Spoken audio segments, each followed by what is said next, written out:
আমি মানুষটা কখনোই কারো প্রিয় হতে পারলাম না।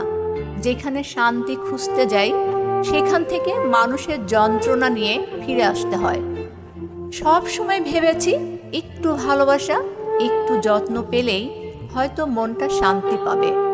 কিন্তু এখন বুঝি সবাই আসে নিজের মতো করে, নিজের প্রয়োজন মেটাতে।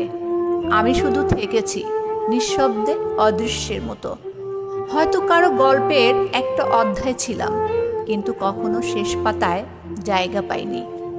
যখনই মনে করেছি এবার ঠিক মানুষ পেলাম, তখনই হঠাৎ বুঝেছি আমি আবারও একা। মানুষ বড় অদ্ভুত, তারা হাসি মুখে কষ্ট দিতে জানে, আর আমি প্রতিবারই সেটা সহ্য করে নিঃশব্দে সরে যাই। হয়তো এটাই আমার নিয়তি।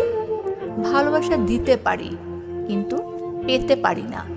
রাতে যখন সব চুপ হয়ে যায়, তখন নিজের ভেতরকার আওয়াজগুলো সবচেয়ে বেশি শোনা যায়।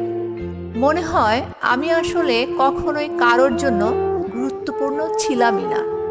কিন্তু তবুও আমি মানুষটাকে বদলাইনি। এখনো হাসি, কথা বলি, কিন্তু সেই আগের বিশ্বাসটা নেই। এখন শান্তি খুঁজি নিজের ভেতরেই, কারণ বাইরে সবই ভাঙা স্বপ্নের মতো। আমি শিখেছি সবাইকে পাওয়া যায় না, আর সবাই থাকা দরকারও নাই।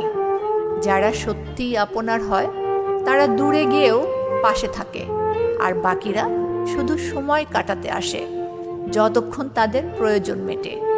তবু আমি কৃতজ্ঞ, কারণ প্রতিটা কষ্ট আমাকে আরও শক্ত বানিয়েছে। আমি এখন জানি একা থাকাও কখনো দুর্বলতা নয়, বরং সেটাই নিজের শান্তি খোঁজার সবচেয়ে সত্য উপায়।